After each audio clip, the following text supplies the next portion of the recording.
দেখা পাইছে বিগত সমস্যা কলেজৰ ইঞ্জিনিয়াৰিং মেডিকেল কলেজ বনাইছে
আমি পঢ়িছোঁ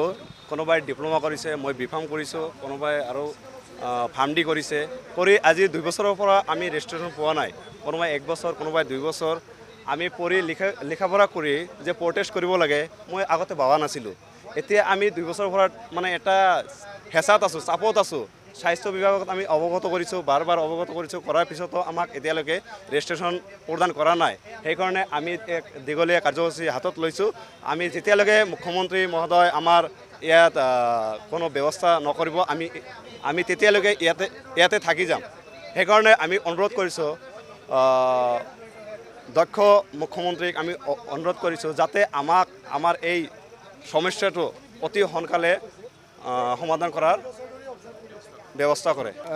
আজি আমি আহি পেলাই এওঁলোকৰ এই ছাত্ৰ সমাজৰ লগত আমি তেওঁলোকক সহায় কৰিবৰ কাৰণে আগবাঢ়ি আহিছোঁ তেওঁলোকে আজি 4 দিন ধৰি ইয়াত দিনে ৰিখাই প্ৰতিবাদ কৰি আছে তেওঁ শিক্ষামন্ত্ৰী স্বাস্থ্যমন্ত্ৰী মুখ্যমন্ত্ৰীলৈকে তেওঁ পত্ৰ প্ৰেৰণ কৰি তেওঁলোকৰ অধিকাৰ বিচাৰি তেওঁলোকে সঁহাৰি পোৱা নাই তাৰ পাছতো তেওঁলোকে ক'ব বিচাৰে তেওঁলোক দক্ষ মন্ত্ৰী তেওঁলোকে সকলো সমস্যাৰ সমাধান কৰিছে কিন্তু কি সমস্যা সমাধান কৰিছে তাৰ উদাহৰণ ইয়াৰ পৰাই যাব বিচাৰে তেওঁলোকে ক'ব বিচাৰে প্ৰতিবাদ নাই হোৱা আজি প্ৰত্যেকটো সময়ত প্ৰত্যেকজন মানুহে নিজৰ অধিকাৰ বিচাৰি প্ৰতিবাদ কৰিবলগীয়া যে এইখন চৰকাৰ দিনত তাৰপিছত তেওঁলোকে কয় প্ৰতিবাদ নাই সুন্দৰভাৱে চলি আছে যিজন আজি শিক্ষকৰ পৰা আৰম্ভ কৰি কৃষকজনলৈকে তাৰপিছত শেষত আহি এই ছাত্ৰ সমাজে আজি আপুনি যদি চাব বিচাৰে নীট আৰু নেটেই নহয় কেৱল এই ছাত্ৰ সমাজো তাৰ উদাহৰণ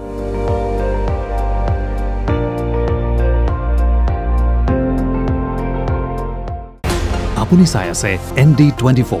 সৰ্বশ্ৰেষ্ঠ নহয় সৰ্বোত্তমৰ দৌৰ